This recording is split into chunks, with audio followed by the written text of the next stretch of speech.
আমি আল্লাহ এমন ভাবে তোমার সাথে সাহায্যের সাথে নিবেদিত আছি, তোমার এই শাহরগদয় যেরকম করে কাছাকাছি লাগানো, আমার আল্লাহর সাহায্য তার থেকে আরো বেশি কাছাকাছি। বলেন আল্লাহু আকবার। হযরত খাব্বাব ইবনে আরাত রাদিয়াল্লাহু তাআলা আনহু একদিন মার খাইতে করতে, নির্যাতন হইতে হইতে এমন একটা সময় চলে আসলো, খাব্বাব আর নির্যাতন সহ্য করতে পারে না, দুঃখ সহ্য করতে পারে না। পিঠের ওপর চাবুকের আঘাত, পিঠগুলো ফেটে ফেটে গেছে। আল্লাহর গোলামেরা মনোযোগ দিয়ে শোনেন, পিঠের ওপর চাবুকের আঘাত, পিঠ ফেটে ফেটে গেছে, পিঠ নিয়ে নড়তে পারে না, পিঠের উপরে কোনো গামছাও দিতে পারে না, কোনো কাপড় দিতে পারে না। যখনই কোনো কিছু দেয়, স্পর্শ যখন লাগে, চিৎকার দিয়ে ওঠে, আহা এত কেন ব্যথা লাগতেছে, এত কেন ব্যথা লাগতেছে। একদিন দুপুর বেলা দৌড় দিয়ে আসছে রাসূল সাল্লাল্লাহু আলাইহি সাল্লামের কাছে। রাসূল বলতেছে, খাব্বাব তুমি এত হেসপাস করে দৌড় দিয়ে আসলা কেন, এত ঘামছো কেন? হযরতে খাব্বাব বলেন, ইয়া রাসূলুল্লাহ, ইয়া হাবিবাল্লাহ, আমি এজন্যই ঘেমে পড়েছি যে আমি আর নির্যাতন সহ্য করতে পারতেছি না, আল্লাহর কি সাহায্য আসবে না? আল্লাহ রাসূল সাল্লাল্লাহু আলাইহি সাল্লাম খাব্বাবকে বসালেন, বসার পরে বলতেছেন, খাব্বাব তুমি কোনো চিন্তা করো না, আমার আল্লাহ, তুমি আসার পরক্ষণে আল্লাহ নাজিল করে দিলেন। তুমি আয়াতটা শোনো, আয়াত নাজিল হয়ে গেল, আম হাসিবতুম আন তাদখুলুল জান্নাহ ওয়া লাম্মা ইয়াতিকুম মাতালুল লাযিনা ক্বালাউ মিন ক্বাবলিকুম। আল্লাহ রাব্বুল আলামিন নাজিল করে দিলেন, তোমরা কি মনে করছো যে তোমরা এই জান্নাতের মধ্যে প্রবেশ করবা, অথচ এখনো তোমাদেরকে ওরকম নির্যাতন নিপীড়ন স্পর্শ করে নাই পূর্ববর্তীরা যেরকম নির্যাতন নিপীড়িত হয়েছে। হযরত খাব্বাব যখন আয়াত শুনলেন, শোনার পরে পরে খাব্বাব ওই জায়গা থেকে লাফ দিয়ে উঠলেন, উঠে বলতেছেন, ইয়া রাসূলুল্লাহ, ইয়া হাবিবাল্লাহ, আমার জীবন যদি নির্যাতন নিপীড়ন হতে হতে শেষ হয়ে যায়, আমি খাব্বাব আর আপনার কাছে আসবো না, কারণ আমি আল্লাহর দরবারে আল্লাহর জান্নাত থেকে আপনার সাথে সাক্ষাৎ করতে চাই। বলেন আল্লাহু আকবার। হযরত খাব্বাব সে জায়গা থেকে বের হয়ে গেলেন, বের হয়ে বলতেছেন, ইয়া রাসূলুল্লাহ, ইয়া হাবিবাল্লাহ, আপনার মুখখানা আরেকবার দেখতে চাই, একটু দেখান। রাসূল বলেন, দুচোখের পানি ছেড়ে দিয়ে রাসূল বলেন, ও খাব্বাব তুমি জান্নাতের গ্রান্টেড কার্ডটা নিয়ে যাও। বলেন আল্লাহু আকবার। টানে নির্যাতন হয়েছে, নিপীড়ন হয়েছে, শেষ সময় তারা বলতেছেন, তারা যখন নির্যাতন নিপীড়নের স্টিমুলার তাদের উপর চলতেছে, তাদের এমন অবস্থা হয়ে গেছে, হাত্তা ইয়াকুলার রাসূল ওয়াল্লাযীনা আমানু মাআহু মাতা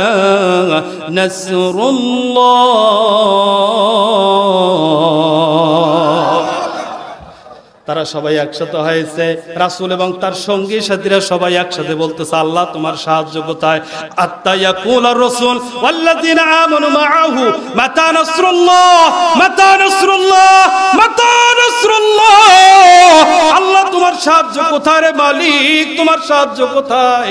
আল্লাহ বলেন, গোলাম তোমার তো এখনো পরীক্ষা নেওয়া শেষ হয় নাই, তোমার পরীক্ষা শেষ হবে তারপরে আমার সাহায্য যাবে।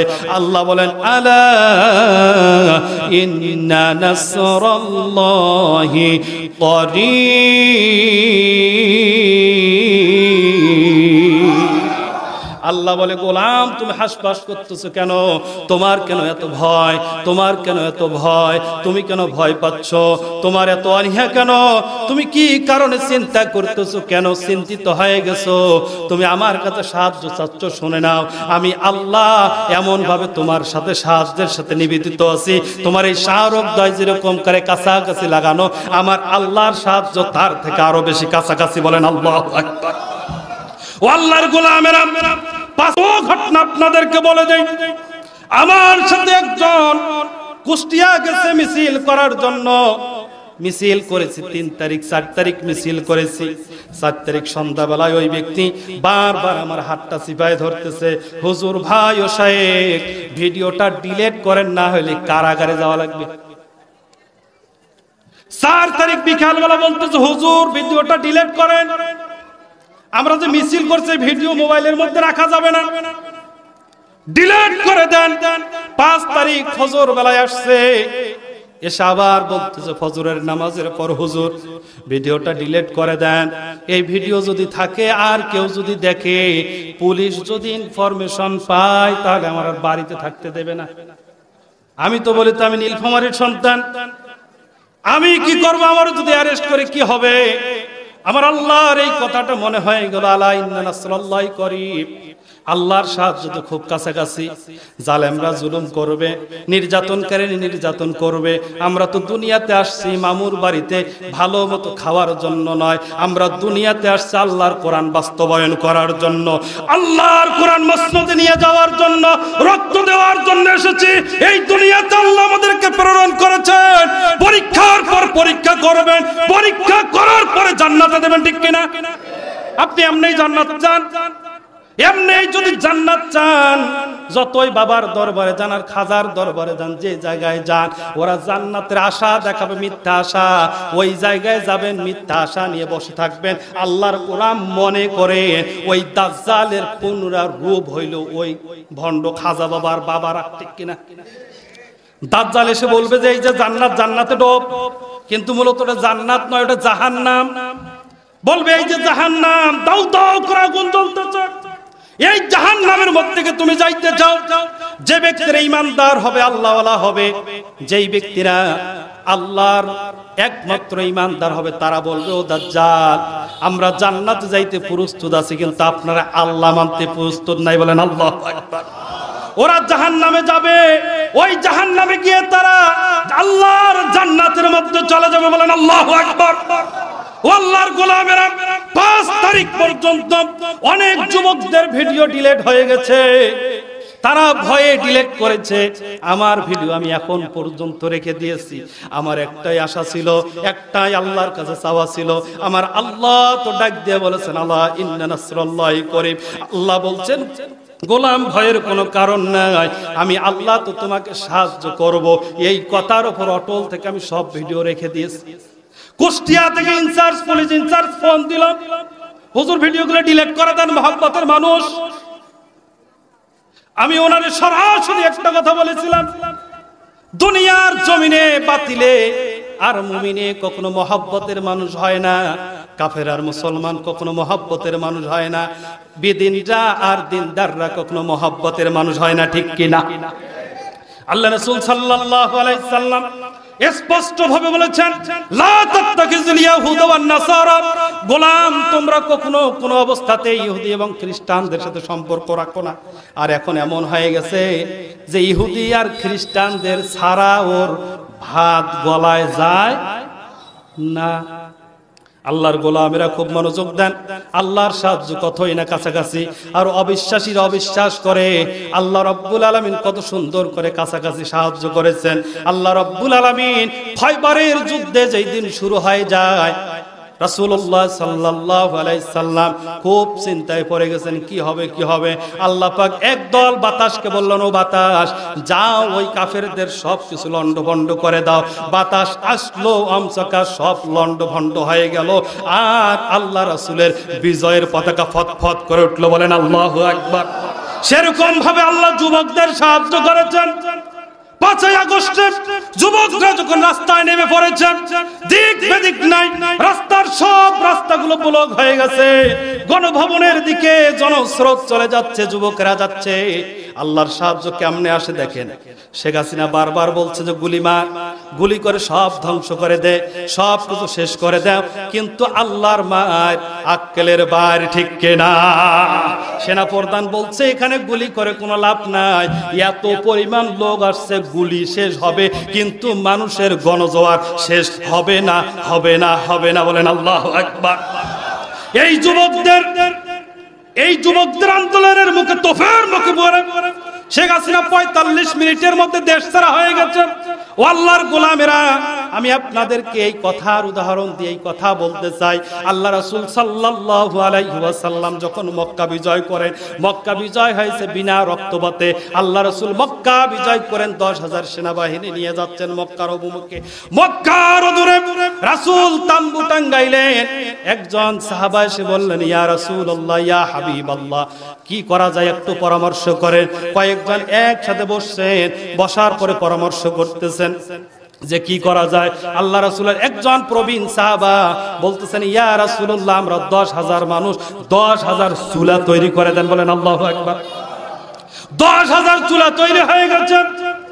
কাফেররা গোয়েন্দা পাঠাইছে, গোয়েন্দা পাঠিয়ে গণনা করতেছে 1 2 3 4 1000 2000 3000 10,000 চুলা তৈরি হয়েছে। সে গিয়ে কাফের লিডারকে বলছে 1-2,000 চুলা নয়, ওরা এত পরিমাণ লোক আসছে, 10,000 চুলা লাগে তাদের রান্না করে খাওয়ার জন্য। বলেন আল্লাহু আকবার। 10,000 চুলার কথা শোনার পরে ওই কাফেরদের মাথা খারাপ, ওরা বলতেছে না না না, আর থাকা যাবে না, এই থাকা যাবে না, মক্কা থেকে পালাও পালাও পালাও, আর থাকা যাবে না। এই মুহাম্মদ মদিনায় গিয়ে এত পরিমাণ সৈন্য সঞ্চয় করেছে, এত পরিমাণ মানুষ তার দিকে নিবেদিত হয়ে গেছে, 10,000 চুলায় তারা রান্না বান্না করতেছে। এই মক্কায় যদি 10,000 লোক ডোবে, তাহলে 10,000 চুলার রান্না করা লোকগুলো যদি ডোবে, তাহলে আমাদের কোনো অস্তিত্ব থাকবে না। সবাই দৌড়ে দৌড়ে পলায়ন করতেছে, একজন আরেক দিকে যায়, একজন আরেক দিকে যায়, কেউ পালানোর রাস্তা পায় না। তারা যখন পালাইতেছেন, আল্লাহ রাসূল সাল্লাল্লাহু আলাইহি সাল্লাম মক্কা বিজয় করলেন, করার পরে মূর্তিগুলো ওখান থেকে বের করে দিলেন। কিছু লোকদেরকে এন্ট্রি করলেন যে সবাইকে সাধারণ ক্ষমা ঘোষণা করলাম, কিন্তু 13 জন কাফের যারা ছিল তাদেরকে সাধারণ ক্ষমা ঘোষণা করলাম না। ওরা তখন পলায়ন করতে, তাদের ফাঁসির ঘোষণা হয়ে গেল। তাদেরকে যেখানেই পাবো হত্যা করে ফেলবা, তাদেরকে যেখানেই পাবো হত্যা করে ফেলবা। মক্কা বিজয় হয়ে গেল। আল্লাহর গোলামেরা, এই বাংলাদেশ 5 আগস্টে স্বাধীন হয়েছে। ডক্টর ইউনূস সরকারকে বলতে চাই, যাদেরকে ক্ষমা করে দেন, ক্ষমা করে দেন। যারা টেররিস্ট, সন্ত্রাস, যারা গুমখোর, যারা মানুষদেরকে কষ্ট দিয়েছে, তাদেরকে বিন্দু পরিমাণ ছাড় দেবেন না। কালসাপরা কোনোদিন ভালো হয় না, ঠিক কিনা? আজকে একদল মানুষ তাদেরকে মাফ করে দিতে চাচ্ছে, যে মাফ করে দেন, তোমার কষ্ট হয় নাই তাই জানো না। যেই ব্যক্তিটা দিন রাত বাইরে ছিল, যেই ব্যক্তিটা দিনের পর দিন ওই যে আয়না ঘরের মধ্যে ছিল, যেই ব্যক্তিটা দিনের পর দিন নিজের সন্তানকে একটুখানি দেখতে পায় নাই, যেই ব্যক্তিটা নিজের স্ত্রীর সাথে রাতে নির্ঘুম রাত কখনো স্ত্রীর সাথে থাকতে পায় নাই, ওই ব্যক্তিটা যেন ওই 16 বছরের নির্যাতনার নিপীড়ন, ঠিক কিনা? আল্লাহর গোলামেরা খুব মনোযোগ দিয়ে শোনেন, আমার আল্লাহ ডাক দিয়ে বলেন, আলা ইন্না নাসরাল্লাহি করিব। বলেন আল্লাহু আকবার। আল্লাহ দিলেন সাহায্য, পাঠিয়ে দিলেন। আল্লাহর সাহায্য কেমন দেখেন, আল্লাহ রাসূল সাল্লাল্লাহু আলাইহি সাল্লাম বলেন, যুগে যুগে যুবকদের মাধ্যমেই, যুগে যুগে যুবকদের মাধ্যমে বিজয় এসেছে। বলেন আল্লাহু আকবার। ও যুবকেরা, আপনাদেরকে বলতে চাই, ও যুবকেরা সোচ্চার হয়ে যান, আর সময় নাই। কোরআনের আইন বাস্তবায়ন করতে গিয়ে জীবন দেওয়ার জন্য প্রস্তুতি গ্রহণ করতে হবে। কোরআনের আইন বাস্তবায়ন করার জন্য রক্ত দেওয়ার জন্য প্রস্তুতি গ্রহণ করতে হবে। কোরআনের আইন বাস্তবায়ন করতে গিয়ে একটা হাত চলে যাবে, একটা চোখ চলে যাবে, মাথাটা উফরায় চলে যাইতে পারে, তারপরেও এই কোরআনের আইন বাস্তবায়ন করা থেকে পিছপা হওয়া যাবে না, যাবে না, যাবে না, ঠিক কিনা?